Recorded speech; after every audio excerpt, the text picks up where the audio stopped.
এতদিন আমাদের সিনেমার টিজার দেখার পর টিজার কাট দেখার পর আমরা অলওয়েজ বলতাম যে বাইরের সিনেমাগুলোর টিজার কাট দেখে শেখা উচিত আমাদের, যে একটা টিজার কাট কেমন হওয়া উচিত বা কেমন হলে সেটা সেটা ইম্প্যাক্টফুল হয়। অ্যান্ড নাও বাগি ফোরের টিজার কাট দেখে আমার কাছে মনে হলো যে সেই টিমের শেখা উচিত, বাগি ফোর এই সিনেমার যে টিম তাদের শেখা উচিত। অ্যাট লাস্ট আমাদের এখানেও যদি এখন দেখেন সিনেমার টিজার কাটগুলো কত সুন্দর হচ্ছে এবং সেটা কতটা ইম্প্যাক্টফুল হচ্ছে। মানে সত্যি কথা বলতে বাগি ফোরের টিজারটা আমার কাছে এতটা জঘন্য লাগছে, মানে আমি কোনো ওয়ার্ডে আসলে এটা এক্সপ্লেন করতে পারবো না। মানে অনেকেই দেখলাম এটাকে কপি কপি বলতেছে, অনেক বেশি অন্য সিনেমা থেকে কিছুটা অ্যানিমেল, কিছুটা মার্কো, কিছুটা কিল এই সিনেমাগুলো থেকে heavily inspired, scene to scene copy like এরকম। বাট আমি সে পর্যন্ত যাবই না, এর আগেই তো এটা ডেড। স্ক্রিনে যাকেই দেখতে পাচ্ছে সেই কাউকে না কাউকে মারছে, র্যান্ডমলি কাউকে না কাউকে মারছে। আপনার সিনেমায় প্রচুর ভায়োলেন্স আছে, সেটা আপনি চাচ্ছেন টিজারে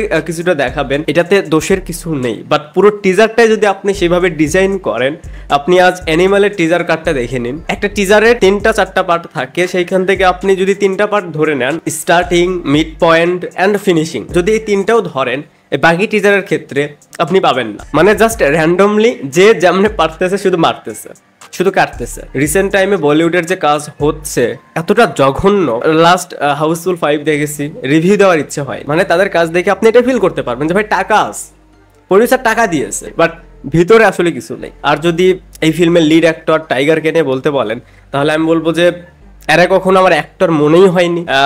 তাকে আমি আই থিঙ্ক অনেক আগের একটা ভিডিওতে বাপ্পি চৌধুরীর সাথে কম্পেয়ার করেছিলাম যে আই থিঙ্ক তার কম্পিটিটর হিসেবে বাপ্পি চৌধুরী ঠিক আছে। হ্যাঁ, তার মতন হয়তো নাচতে পারে না, তার মতন হয়তো বা স্ট্যান্ড করতে পারে না, বাট আই থিঙ্ক একটু হলেও এগিয়ে রাখা যায়। এর চেয়ে বড় কমপ্লিমেন্ট আর কি হতে পারে? মানে এত বাজে টিজার, এখন বলতে পারেন যে ভাই ভায়োলেন্স দেখে তো ভালোই লাগতেছে বা লুক অ্যান্ড ফিল তো বেশ বেশ ভালোই, হয়তো ভালো লাগতে পারে আপনাদের, এটা আপনি হজম করতে পারেন, বাট আমার হজম হয়নি। ভিডিওটা দেখার জন্য অসংখ্য ধন্যবাদ। এই চ্যানেলে যদি প্রথমবারের মতন হয়ে থাকেন তাহলে প্লিজ সাবস্ক্রাইব। বাই।